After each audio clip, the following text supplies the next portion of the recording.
Hello friends! I am just back from the best holiday of my entire life. I went yarn shopping. I got engaged.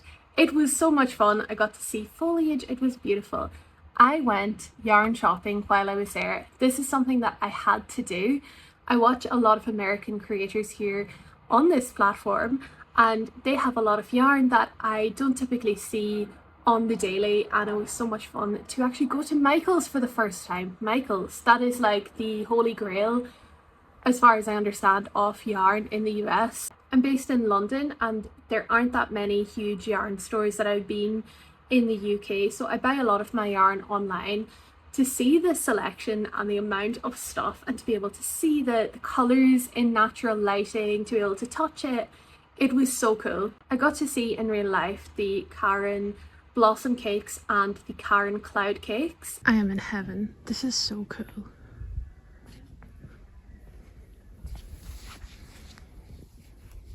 That is soft. I had considered making my star blanket in one of those colorways. I'm happy with the color that I eventually did use, which was the James C. Brett Marble Chunky, but I definitely need to buy some of this for I don't know what future projects, but it's just really pretty. I also saw those huge pound cakes. If I had room in my suitcase, they would 100% be going home with me. I love a big skein of yarn. I respect them because they're massive. I hate the 50 grams, like 100 grams is what I usually use. It's what I can get here most readily, but the little 50 grams we have to change the skein over and it's a whole thing and it's more ends to weave in. Give me a huge cake of yarn, like incredible. And I saw so much loops and threads. I have never seen this before in real life, so my mind was blown. I was super tempted to get the Heather Bamboo or Impeccable. There was this really pretty green colorway, but I know I would just be doing the thing of buying one skein without a specific project in mind, and I already have way too many of those skeins. I also feel like I saw somewhat of a curiosity in the dish scrubby yarn. It felt as exactly as you would imagine. And the Bernats. There were so many skeins of Bernat in all of these gorgeous colours. They even had the granny square ones. I did not have room, alas, but a girl can admire. What I did buy though, and what I could feasibly stuff into my case, was 4 skeins of the Loops and Threads Skyscape, and this is the colorway Chartreuse and Purple Multi. It's really soft. I am going to make a granny square scarf out of this for myself for my birthday. So, but look at the color. It's so unusual. I've not really seen anything like this before, and it is so soft. Naturally, I did get a start on the plain as well, so I have made quite a few squares, but look at the color changes. Some of them are more green, some more purple.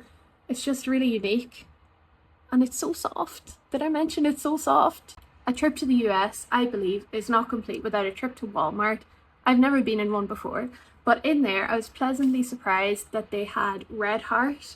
This is the Yarnspirations Super Saver, and it is this really happy rainbow color. This is quite a substantial ball as well. It's 283 grams, so you probably get like 2 hats out of this, maybe a bit more. We'll see. And a huge highlight of the trip, as far as I'm concerned, was going to a local yarn shop in America. I bought 3 hanks of Mara Brigo yarn. I've got 1 mohair and 2 superwash merinos. These are next level beautiful. Let me give you a closer look. The first thing that I want to show you from Simsbury Yarn is this Peruvian mohair. The colours on this, I could not leave this behind. This is just so stunning. It makes me very happy to look at. So I think I'm going to make maybe a coin purse or something small, because I do only have 25 grams of this. But a coin purse, something that I will see every day and can carry around with me and will make me happy. Second thing to show you is from the same yarn company. This is 100 grams of superwash merino. It says it's sport/DK. I think it's probably closer to a DK. Again, no idea what I'm going to make out of it. And lastly, the pièce de résistance, again from the same Peruvian company. This is more superwash merino wool. and it's like a mermaid. It's like mermaid tail colors. I again could not leave this. It's a little bit chunkier. I'd say it's like a worsted weight. This I think it has to be a hat. I love a hat. I'm always wearing a hat. While I was in the US, I was also working on the Tesserae jumper by Crochet by Jessie. This is my first ever foray into mosaic crochet and I'm absolutely loving it. I'm having a ball. I can't even count how many hours I've put into this so far. So I almost have the front panel finished. This is definitely going to be the I think the longest it's going to take me to finish a project, but it's going to be so worth it. This is all cotton as well, so it's going to be nice in the summer too. I did get some b-roll of me living my dream life of sitting on a porch crocheting with coffee. It was amazing. Cute Easter egg is that in that clip, I did not realise that hours later I would be engaged to the love of my life. He told me we were going pumpkin picking, so I am wearing these bright yellow sunflower dungarees, but it worked out perfectly because as far as my wardrobe goes, they're the most me piece of clothing that I own, so it feels very fitting. If you've made it this far, thank you so very much for watching. It means a lot. If you could share, like, comment, trying to get off the ground. I would love to get 50 subscribers before Christmas, which is in 3 weeks. So if you could help make that happen, that would be incredible and very, very appreciated. If you live in the US or you visited the US, you need to tell me, what is your favorite state?